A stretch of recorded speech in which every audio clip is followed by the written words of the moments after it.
Peace, family. It's 19 Keys. Welcome to The Brief. This is how men are supposed to deal with pain. When I was younger, I remember being chased by my brother. I was running after we was playing. He was somebody he's a harsh player. So when he catch up with you, he probably go punch you out. And I remember running for my dear life. And I tripped over a stick. And I fell and I cut my hand on a glass. To this day, I have this really big dash on my hand. And I remember running, getting up and seeing all of the blood. And after that, I went home to my father and I showed him my hand, crying, sobbing.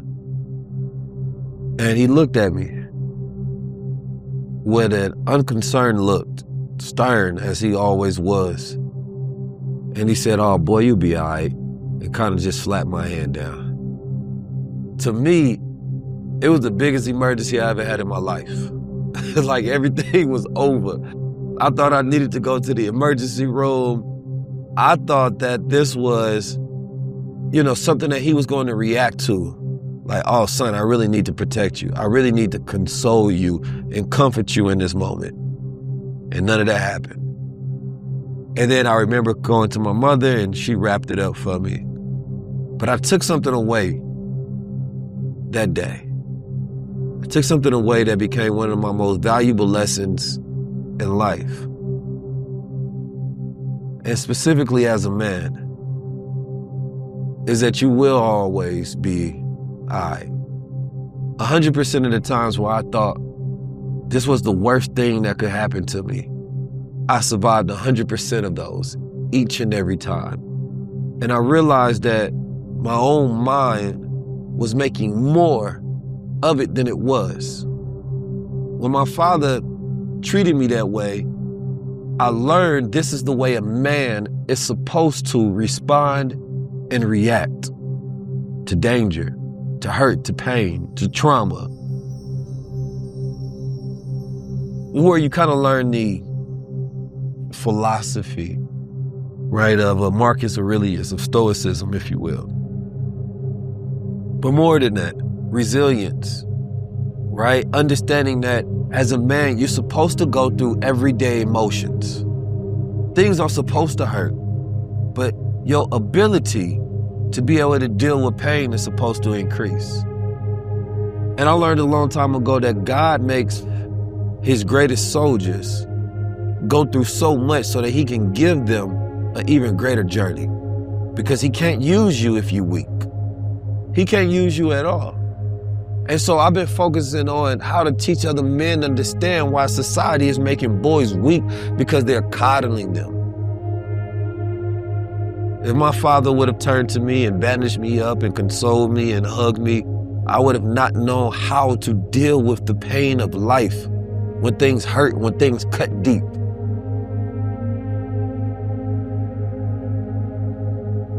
To this day, I don't think most men have had that opportunity to understand that about life.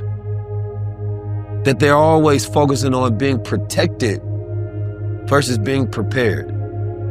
My father understood that life will be way worse than that cut. It'll be way worse than this pain that I think I'm experiencing. But he also knew that if he consoled me in that moment, then I will always need a consoler in all those moments. See, I wasn't a child that was always told that they were special. I thought my sister was going to be the smartest one in the family. My brother was the special one and things of that nature. I never thought of myself as super special or anything of that kind. But I always was the type of child, the type of young man that was willing to put in effort. I remember getting into fights sometimes with older kids, and you know how we wrestle. And I remember one time in school, they tried to make me quit. You're getting choked by the older cat, and they trying to say, quit. They want you to tap. And I remember my unwillingness to quit, that I was willing to pass out. I was willing to die before I would surrender. And I started asking myself, what is that in me that had this innate, right, necessity to be strong in every moment? and to not let the older boys punk me? What made me have that warrior spirit? What made me a soldier? And I realized that it was from watching my older brother and my father. It was the examples of men in my life. Because young men learn from what they see, not just from what you teach. We observe and we mirror behavior, so we learn how a man is supposed to act and respond in different situations.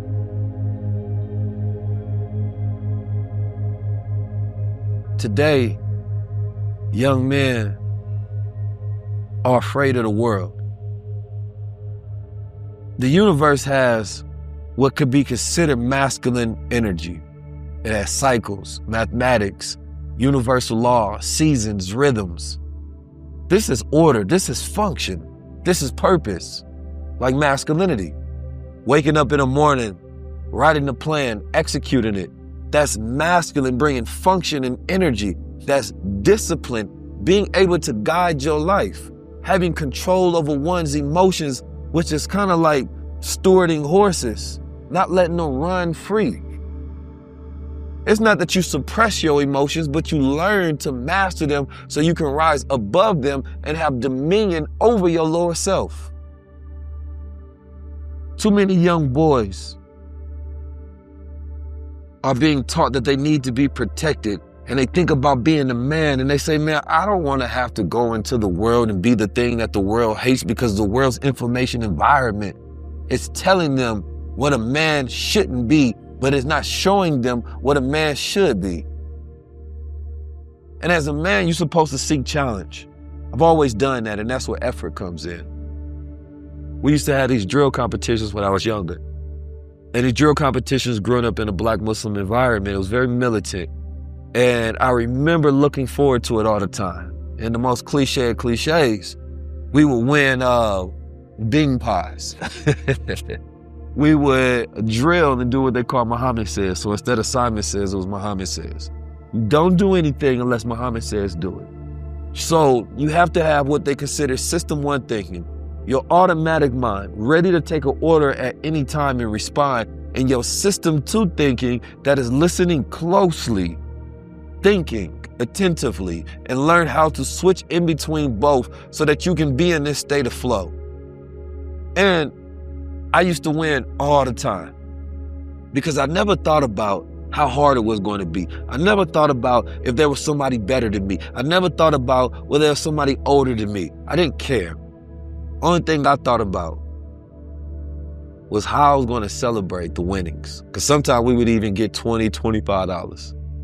I would think about the response that I would get from the world, our teachers, the other boys, right? As they would be like, damn, you're good at this. And I realized that one of my primary and most powerful gifts that I have is always using my vision. Before I go speak on the stage, whether it's 5 people, 500 people, or 25,000 people, I envision the outcome. And a man's most powerful tool is his imagination.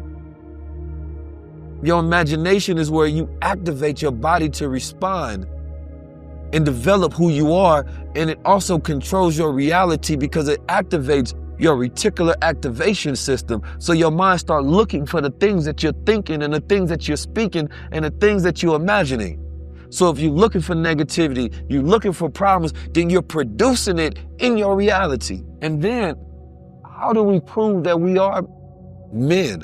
What is a man? A man is his mind. You know, you got Superman, right? What was Superman? He was this balance between this regular guy that when he done working his 9 to 5, he had to suppress all his powers for the world to accept him. But underneath all of that you show the world, that you go out there and you suppress, it is a man with immense power. And his actual real greatest threat, right, was himself thinking about his ability to control this power in humanity. That's how you are. That's why you can't get too emotional. Because if you are a man, a Superman, and you get emotional, then you can hurt yourself or you can hurt somebody else. So a man has to develop a super mind. You have to have that power to where you rise above self and you always have control over your situation so that you are able to create your reality. You have to seek challenge so that you're always proving and stretching yourself so you know who you are. Because how do you know who you are if you ain't never been challenged? There's too many people that's afraid of the challenge. I always tell men that if you want to learn how to get any woman in the world, listen to me closely. I'm gonna give you the game, man. Most people never learn in their lifetime.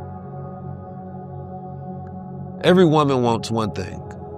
Every woman. This is their fantasy. This is what they dream about, what they think about, what they want, what they're attracted to. They want a real man. Now, what is a real man?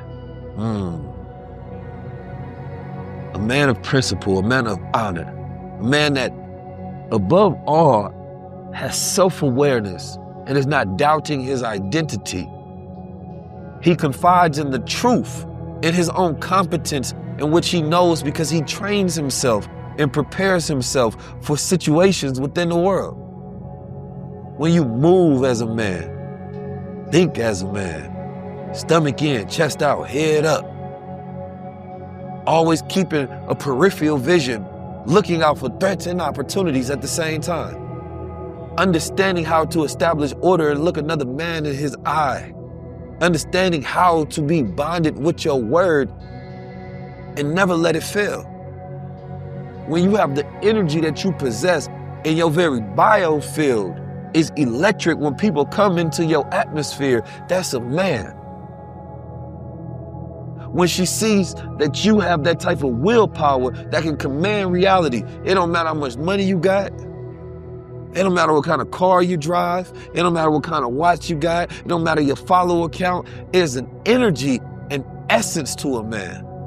You have to be dangerous in the way to where you can yield violence if necessary, but not a danger to hurt.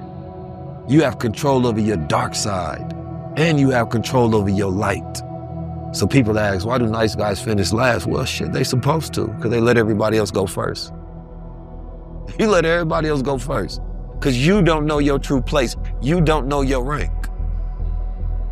That's the beauty growing up in a militant environment. It helps you break this bubble that you start developing and you realize that you can be a part of something bigger than yourself, and developing a vision and honoring God automatically gives you this ability to be a part of something bigger than yourself. But when you got that militant mind and you in the ranks, then you realize how to work in the team. You realize how to be able to work with other men. You realize your shortcomings. You start to learn yourself. You start to learn who you are. That's why every man must embrace hard work. See, I'm not unwilling to do hard work. Since I was a child, I worked at bakeries, I worked security jobs, you understand me, where we had to work sometimes 12-hour shifts. I hustled in the streets, I had multiple jobs. There was no pride when it came to me taking care of myself and executing.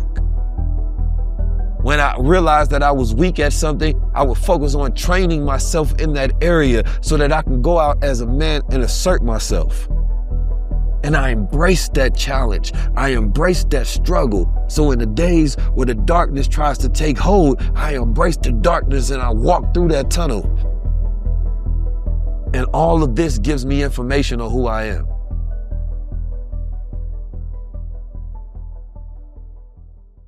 Are we low level or high level? Supermind coffee cup. Inside the coffee cup is Supermind coffee.